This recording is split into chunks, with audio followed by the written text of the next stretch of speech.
کس سے مانگیں کہاں جائیں کس سے کہیں، اور دنیا میں حاجت روا کون ہے؟ سب کا داتا ہے تو، سب کو دیتا ہے تو، تیرے بندوں کا تیرے سوا کون ہے؟ السلام علیکم ورحمۃ اللہ وبرکاتہ۔ بسم اللہ الرحمن الرحیم، الحمد للہ رب العالمین، والصلاة والسلام علی سیدنا محمد وعلى آلہ واصحابہ اجمعین، وعلى كل من تبعهم بإحسان إلى يوم الدين،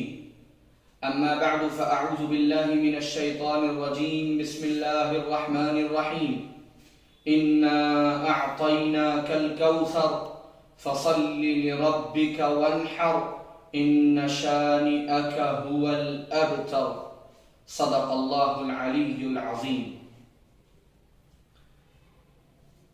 آج کا یہ پروگرام جو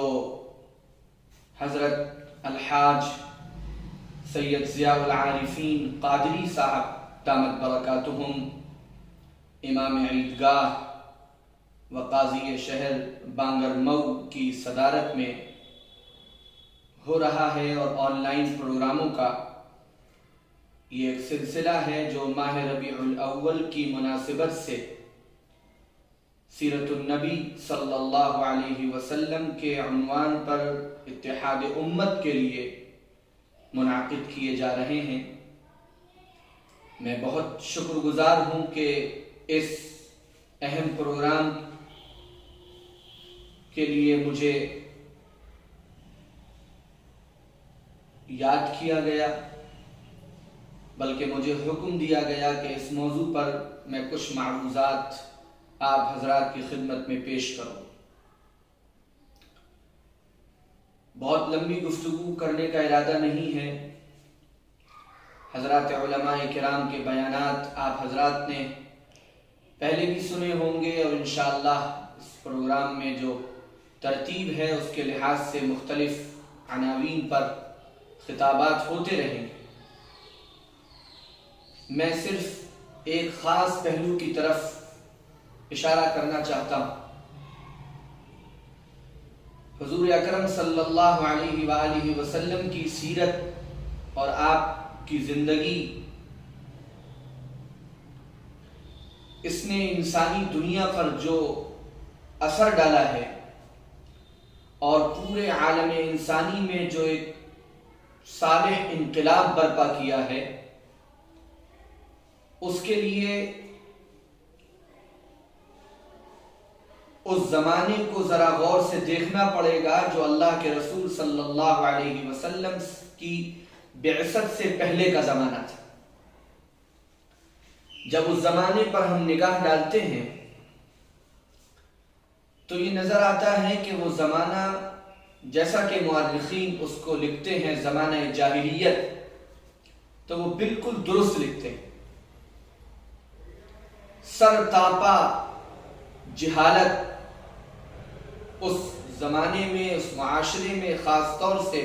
جزیرۃ العرب کے علاقے میں پھیلی ہوئی تھی۔ عقیدوں کے اعتبار سے اتنے جاہل تھے کہ توحید کا مرکز ان کے پاس تھا، وہ اس کے ذمہ دار تھے اور متولی تھے۔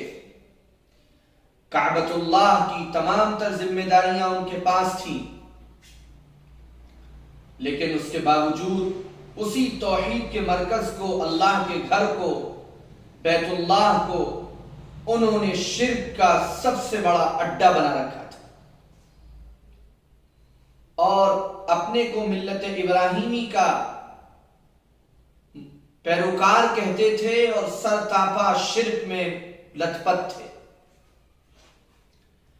اعمال ان کے اتنے خراب تھے کہ وَمَا كَانَ صَلَاتُهُمْ عِنْدَ الْبَيْتِ إِلَّا مُكَاءً وَتَصْدِيًا، قرآن کہتا ہے کہ یہ نمازیں جو پڑھتے ہیں تو ان کی نمازیں خانہ کعبہ کے پاس کیا ہوتی ہیں کہ یہ سیٹیاں بجاتے ہیں، تالیاں پیٹتے ہیں، اور اس کو نماز کہتے ہیں، اللہ کی عبادت کہتے ہیں۔ اخلاق اور کردار کے اعتبار سے اتنی سطح ان کی گری ہوئی تھی کہ چھوٹی چھوٹی باتوں پر قبیلوں کے درمیان جنگیں چھڑ جاتی تھی اور سالوں وہ جنگیں جاری رہتی تھی۔ کریکٹر اتنا خراب تھا کہ وَإِذَا بُشِّرَ أَحَدُهُمْ بِالْأُنْثَى ظَلَّ وَجْهُهُ مُسْوَدًّا وَهُوَ كَظِيمٌ۔ اگر یہ پتہ چل جاتا تھا کہ کسی کے گھر میں بیٹی کی پیدائش ہوئی ہے تو اس کا چہرہ کالا پڑ جاتا تھا، وہ چھپاتا تھا، بیٹی کو زندہ دفن کر دیتا تھا، اس کو عیب سمجھتا تھا۔ عقیدوں کے اعتبار سے، اعمال کے اعتبار سے، کردار کے اعتبار سے، اخلاق کے اعتبار سے، معاشرتی زندگی کے اعتبار سے سر تاپا جہالت میں اور خباثت میں وہ لوگ ڈوب چکے تھے۔ اور اللہ کی طرف سے یہ بڑا پیارا انتظام تھا کہ اللہ نے ان کو خوب ڈھیل عطا فرمائی، اور اس کی حکمت اللہ تعالیٰ کی یہ تھی کہ اللہ کو اپنے محبوب صلی اللہ علیہ وآلہ وسلم سے ہدایت کا جو کام لینا تھا اور ایک انقلابی جو کام لینا تھا، وہ اس کا کمال، اس کی اہمیت اسی وقت سامنے آتی جب اتنے بگڑے ہوئے معاشرے کو محمد رسول اللہ صلی اللہ علیہ وآلہ وسلم تبدیل کرتے۔ ربیع الاول کی 8، 9 یا 12 تاریخ میں سیدنا محمد رسول اللہ صلی اللہ علیہ وآلہ وسلم کی دنیا میں آمد ہوئی، اور آپ کی آمد سے ہی ایسا لگنے لگا تھا کہ یہ دنیا میں آنے والا بچہ عبداللہ اور آمنہ کا لعل، عبد المطلب کی آنکھوں کی ٹھنڈک، اس کی کچھ شان الگ ہے اور اس کی کچھ بات الگ ہے۔ ظاہر ہے وہ تفصیلات نہ اس وقت عرض کی جا سکتی ہیں، نہ وقت اس کی اجازت دیتا ہے، آپ سب بارہا سن چکے ہوں گے اور پڑھ چکے ہوں گے۔ 40 سال محمد رسول اللہ صلی اللہ علیہ وسلم نے اسی معاشرے میں گزارے، اور اس طرح گزارے کہ آپ نے ہر برائی اور ہر خرابی سے اپنے آپ کو بالکل بچا کر رکھا، اور اللہ نے آپ کے بچنے کا انتظام فرمایا۔ پورا عرب معاشرہ شرک میں لت پت تھا، لیکن محمد رسول اللہ صلی اللہ علیہ وآلہ وسلم شرک سے محفوظ رہے۔ وہ شراب پیتے تھے، اللہ کے رسول صلی اللہ علیہ وسلم اس برائی سے محفوظ رہے، اور نہایت صالحیت کے ساتھ، امانتداری کے ساتھ، سچائی کے ساتھ وہ آپ کے 40 سال گزرے، اس طرح کہ پورا مکہ گواہی دیتا تھا کہ محمد ابن عبداللہ الصادق ہیں اور الامین ہیں۔ 40 سال کے بعد اللہ کے رسول صلی اللہ علیہ وسلم کو جب اللہ تعالیٰ نے نبوت سے سرفراز فرمایا اور وحی کا سلسلہ آپ کے اوپر اللہ تعالیٰ نے جاری فرمایا، تو پھر اللہ کے رسول صلی اللہ علیہ وآلہ وسلم نے معاشرے کو تبدیل کرنے کی ایک صدا لگائی، اور آپ کے ذمے جب اللہ نے یہ کام کیا تو آپ نے اس کام کو انجام دینے کے لیے کمر کس لی، اور آپ کو اندازہ تھا کہ یہ کام آسان نہیں ہے۔ جب ہی تو ابتدا میں جب پہلی وحی کا نزول ہوا تو آپ صلی اللہ علیہ وسلم کے اوپر ایک عجیب کیفیت طاری ہوئی۔ آپ گھر تشریف لے آئے، آپ کو سردی لگنے لگی، آپ کپ کپانے لگے، اور اپنی زوجہ مطہرہ حضرت خدیجہ رضی اللہ عنہ سے بار بار فرمایا زملونی زملونی، مجھے کچھ اڑھاؤ، مجھے کچھ اڑھاؤ، اور پھر پورا واقعہ بتایا کہ اس طرح ایک فرشتہ آیا تھا، اس نے یہ کہا اور یہ کہا۔ حضرت خدیجہ رضی اللہ عنہ کے سامنے وہ پوری 40 سالہ زندگی تھی، اور حضرت خدیجہ نے انہی خصوصیات اور صفات کو دیکھ کر نکاح کا پیغام بھی بھیجا تھا۔ فوراً تسلی دی اپنے شوہر کو اور فرمایا انک لتصل الرحم وتحمل الکل وتکسب المعدوم وتقری الضیف وتعین علی نوائب الحق کلا واللہ لا یخزیک اللہ ابدا۔ اے میرے سرتاج، آپ بالکل پریشان نہ ہوں، آپ تو رشتہ داروں کے ساتھ اچھا سلوک کرتے ہیں، آپ تو ہر پریشان حال کے کام آتے ہیں، آپ تو ہر تکلیف میں جو تکلیف اٹھانا ہوتا ہے اس کا ساتھ دیتے ہیں، آپ تو مہمانوں کی مہمان نوازی کرتے ہیں. خدا کی قسم اللہ آپ کو رسوا نہیں کرے گا، آپ کو ضائع نہیں کرے گا. پھر اللہ کے رسول صلی اللہ علیہ وسلم نے ماحول کو تبدیل کرنے کے لیے ہر طرح کی بازی لگا دی، اور ایک بہت ہی مشکل مشن کے لیے آپ نے اپنے آپ کو تیار کر کے اس مشن کے لیے اپنے کو وقف کر دیا. اور پھر تاریخ گواہ ہے کہ 23 سال کا عرصہ، اور اس میں خصوصاً ابتدائی 20 سال نہایت سخت آزمائشوں کے گزرے. مکہ مکرمہ کے 13 سال کوئی تکلیف ایسی نہیں تھی جو آپ کو نہ دی گئی ہو، کوئی ایذا ایسی نہیں تھی جو آپ کو نہ پہنچی ہو. ہر تکلیف، ہر پریشانی سے، ہر طرح کی جسمانی تکلیف اور ذہنی تکلیف سے آپ کو دوچار ہونا پڑا. پورا عرب جو آپ کو الصادق الامین کہتا تھا وہ آپ کا دشمن بن گیا. لیکن آپ نے اور آپ کے جانثاروں نے جو تھوڑے تھوڑے کر بڑھتے جا رہے تھے، انہوں نے ہار نہیں مانی، اپنا مشن ترک نہیں کیا.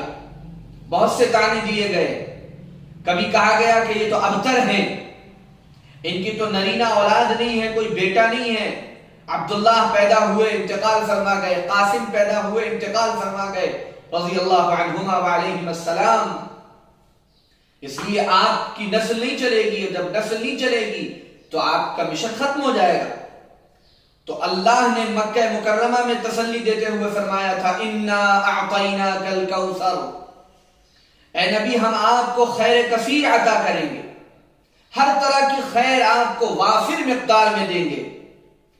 کسی کو آپ کی جیسی عزت نہیں ملے گی، کسی کو آپ کے جیسا بلند مقام نہیں ملے گا، کسی کو آپ کی جیسی اولادیں نہیں ملیں گی. آپ کے بیٹے بھلے ہی انتقال کر گئے ہوں، ہم آپ کو آپ کی بیٹی فاطمہ کے ذریعے 2 بیٹے عطا فرمائیں گے جو آپ کے نواسے ہوں گے، لیکن آپ ان کو اپنے بیٹوں کا درجہ دیں گے. اور ان کی نسل سے ایسے ایسے اللہ والے، ایسے ایسے علماء، ایسے ایسے صلحاء، ایسے ایسے دین کے داعی، ایسے پاکیزہ افراد ہم دنیا کے سامنے لائیں گے جن کے جیسے پاکیزہ افراد نہ اس سے پہلے آئے نہ آئیں گے، انبیاء کرام علیہم السلام کے علاوہ. ہم آپ کو مال کے اعتبار سے بھی بہت نوازیں گے، لیکن پھر حضور نے اپنے اختیار سے فقر کو اختیار کیا. اللہ نے فقر آپ پر مسلط نہیں کیا تھا، اللہ نے تو آپ کو اختیار دیا تھا، آپ نے اپنے اختیار سے فقر اختیار کیا تاکہ امت کے جو غریب ہیں، امت کے جو کم مال والے لوگ ہیں، ان کو یہ تسلی رہے کہ آج ہمارے اوپر اگر تنگ دستی ہے تو کیا ہوا، محمد رسول اللہ صلی اللہ علیہ وآلہ وسلم کی زندگی بھی اسی طرح کی تنگی کے ساتھ گزری. آپ کے تذکرے کو اتنا بلند کریں گے کہ کوئی اس کے برابر نہیں پہنچ سکتا. آپ تو اپنے مشن میں لگے رہیے، شرک کی بے خونی آپ کا مشن ہے، توحید کا قائم کر دینا، توحید کی بات کرنا، ایک اللہ سے ہونے کا یقین، ایک اللہ کے آگے سر جھکانا، ایک اللہ سے مدد مانگنا، ایک اللہ سے نصرت مانگنا، ایک اللہ کو حاجت روا سمجھنا، یہ آپ کا کام ہے. پورے شرک کے ماحول میں لت پت مشرکوں کو اس ماحول سے نکال کر، اس گندگی سے نکال کر ایک اللہ کی توحید پر لائیے اور اسی کی عبادت کیجئے، اسی کے نام پر قربانیاں کیجئے. فَصَلِّ لِرَبِّكَ وَانْحَرْ. بے نام و نشان آپ نہیں ہوں گے، آپ کا تذکرہ تو بلند ہوگا. اور دنیا دیکھ رہی ہے، پوری دنیا میں اس کونے سے اس کونے تک دن میں 5 مرتبہ محمد رسول اللہ صلی اللہ علیہ وآلہ وسلم کا نام نامی بلند ہوتا ہے. کروڑوں اربوں مرتبہ روزانہ دن بھر میں پوری دنیا سے درود و سلام کے ہدیے محمد رسول اللہ صلی اللہ علیہ وآلہ وسلم کی خدمت میں پیش ہوتے ہیں. اور جیسے جانثار، وفادار، مخلص جماعت آپ کو ملی اور قیامت تک آپ کے جانثار اور وفادار باقی رہیں گے، ایسے جانثار، مخلص اور وفادار نہ پہلے کسی کو ملے نہ بعد میں کسی کو ملے گے. یہ اللہ کی طرف سے انتظام تھا اپنے محبوب صلی اللہ علیہ وآلہ وسلم کی عزت کا اور اللہ کی طرف سے ان کی شان کو بلند کرنے کا. حضور صلی اللہ علیہ وسلم اپنے مشن میں اپنے کام میں لگے رہے، اللہ کی طرف سے وعدے ہوتے رہے، اور اس کے بعد پھر دنیا نے وہ خیر کثیر آنکھوں سے دیکھی۔ حضور اکرم صلی اللہ علیہ وسلم کی عظمت کو سمجھنے کے لیے اس معاشرے کے پہلے زمانے کو سمجھنا بہت ضروری ہے، کہ پھر وہ معاشرہ جو جاہلی معاشرہ کہلاتا تھا، جس معاشرے میں کوئی تہذیب نہیں تھی، کوئی تمدن نہیں تھا، کوئی عقیدہ نہیں تھا، کوئی اچھے اعمال نہیں تھے، ہر اعتبار سے وہ معاشرہ جہالت کی دلدل میں پھنسا ہوا تھا، 23 سال کی محنت کے بعد پھر وہ معاشرہ ایسا چمکتا ہوا سامنے آیا، ایسا حسین سامنے آیا، ایسا خوبصورت سامنے آیا، ایسا روحانی معاشرہ سامنے آیا، ایسا نورانی معاشرہ سامنے آیا کہ آسمان کی آنکھوں نے نہ اس سے پہلے ایسے نورانی اور روحانی لوگ دیکھے تھے، نہ اس کے بعد کبھی دیکھے۔ صحابہ کرام رضی اللہ عنہم کی شکل میں اللہ تعالیٰ نے روئے زمین کی سب سے مقدس جماعت آپ کو عطا فرمائی، اور انقلاب برپا ہو گیا ان لوگوں کے اندر۔ کہاں تو وہ بیٹیوں پر اتنا ظلم کرنے والے تھے، کہاں بیٹیوں کی پیدائش ان کے لیے سب سے بڑی خوشخبری بن گئی۔ حضرت جعفر رضی اللہ عنہ نے جب نجاشی کے دربار میں تقریر کی ہے تو انہوں نے کھل کر بتایا کہ ہم کیا تھے اور محمد رسول اللہ نے ہمیں کیا بنا دیا۔ ہم ظلم کرتے تھے، ہم غلط بیانی کرتے تھے، ہم شراب پیتے تھے، ہم جوا کھیلتے تھے، ہم شرک کرتے تھے۔ محمد رسول اللہ صلی اللہ علیہ وآلہ وسلم نے ہمارے اوپر ایسی محنت کی کہ اب ہم ایک اللہ کی پرستش کرتے ہیں اور عبادت کرتے ہیں۔ اب ہم محبت کے ساتھ رہتے ہیں، اب ہم نے شراب چھوڑ دی، اب ہم نے جوا چھوڑ دیا، اب ہم نے ظلم چھوڑ دیا، اب ہم آپس میں اخوت کے ساتھ، محبت کے ساتھ رہتے ہیں، اب ہم سب کے کام آتے ہیں، اب ہم سب کے ساتھ ہمدردی کرتے ہیں۔ پورے عرب معاشرے کو تبدیل کر دیا، اور صرف عرب معاشرے کو تبدیل نہیں کیا بلکہ اس تبدیلی کے اثرات ساری دنیا پر پڑے۔ یہی وجہ تھی کہ حضرت عمر رضی اللہ عنہ کا دور آتے آتے آدھی سے زیادہ دنیا اسلام کے زیر نگی ہو گئی تھی، آدھی سے زیادہ دنیا تک اسلام پہنچ گیا تھا۔ اور یہ وہ گواہیاں ہیں جو گواہیاں اپنوں نے صرف نہیں دی، صرف اسلامی تاریخی اور سیرت کی اور حدیث کی کتابوں میں یہ گواہیاں نہیں ہیں، بلکہ غیر مسلموں نے یہ اعترافات کیے کہ جس طرح کا ریفارم اتنے کم جان اور مال کے نقصان کے ساتھ، جیسی تبدیلی، جیسا انقلاب، جیسا معاشرے پر اثر ڈالنے کا کام محمد الرسول اللہ صلی اللہ علیہ وسلم نے کیا ہے، تاریخ میں ایسا زبردست انقلاب اتنے کم جان اور مال کے نقصان کے ساتھ کسی نے نہیں کیا۔ اسی لیے بڑے بڑے انگریز مورخین نے، مستشرقین نے ساری دنیا کے مؤثر ترین لوگوں میں سب سے اوپر محمد رسول اللہ صلی اللہ علیہ وسلم کا نام نامی رکھا۔ اس زندگی کو اس طرح سمجھنے کی ضرورت ہے۔ لقد كان لكم في رسول الله اسوة حسنة۔ یہ مبارک ایام، ربیع الاول کا یہ مہینہ اور اس کی وہ تاریخ جس میں اللہ کے رسول صلی اللہ علیہ وآلہ وسلم دنیا میں تشریف لائے، ظاہر ہے وہ دنیا کے لیے سب سے مبارک دن تھا، وہ دنیا کے لیے سب سے خوبصورت دن تھا۔ وہ دنیا میں اس بات کا اعلان تھا کہ اب جہالت کی تاریکی چھٹے گی اور علم کا نور عام ہوگا۔ وہ اس بات کا اعلان تھا کہ اب شرک کی سانسیں اکھڑنے والی ہیں اور اب توحید کا غلغلہ بلند ہوگا۔ وہ اس بات کا اعلان تھا کہ ظلم اور زیادتی اور فسق و فجور کو کچل دیا جائے گا اور اللہ کی اطاعت، اللہ کی فرما برداری، ایک صالح اور پاکیزہ معاشرے کا دورہ ہوگا۔ یہ اس کا اعلان تھا۔ اس مبارک دن کے لوٹ کر آنے پر ہم صرف چند رسمی باتیں کہہ کر اور سن کر اور کچھ کام کر کے مطمئن نہ ہو۔ حضور اکرم صلی اللہ علیہ وسلم کا تذکرہ تو اتنا مبارک ہے، اتنا پرنور ہے کہ سال کے 12 مہینے اور 12 مہینے کے 30 دن اور 30 دن کے ہر گھنٹے اور ہر گھنٹے کے ہر منٹ اور ہر منٹ کے ہر سیکنڈ پر بھی ان کا نام نامی اور اس میں گرامی لیا جائے تو یہ دل کے لیے، زبان کے لیے، روح کے لیے، جان کے لیے یہ ایک نور ہے، ایک روشنی ہے، ایک خوشبو ہے، ایک مٹھاس ہے، ایک حلاوت ہے۔ اپنی زبانوں کو، اپنے دل کو، اپنے دماغ کو، اپنے وجود کو ان کے تذکرے سے، ان کی یاد سے، ان کی محبت سے، ان کے عشق سے ہم ہر وقت لبریز رکھیں۔ اور سب سے زیادہ اہم یہ ہے کہ ہم ان کی زندگی کو اپنے لیے اسوہ بنائیں اور نمونہ بنائیں، ان کی سیرت اختیار کریں، ان کی سنت اختیار کریں، ان کے راستے پر عمل پیرا ہو، کیونکہ اللہ نے فرما دیا من یطع الرسول فقد اطاع اللہ، جس نے رسول کی اطاعت کی گویا اس نے اللہ کی اطاعت کی۔ کہیں فرمایا لقد کان لکم فی رسول اللہ اسوۃ حسنہ، تمہارے لیے رسول اللہ کی زندگی میں اسوہ حسنہ ہے، ایک آئیڈیل پرسنالٹی اگر تمہارے لیے کوئی ہے تو محمد رسول اللہ صلی اللہ علیہ وسلم۔ کہیں فرمایا ما آتاکم الرسول فخذوہ وما نہاکم عنہ فانتہوا، جو رسول تمہیں دے وہ لے لو اور جس سے روک دے اس سے رک جاؤ۔ کہیں فرمایا قل ان کنتم تحبون اللہ فاتبعونی یحببکم اللہ ویغفر لکم ذنوبکم، تم اگر چاہتے ہو کہ تم اللہ سے محبت کرو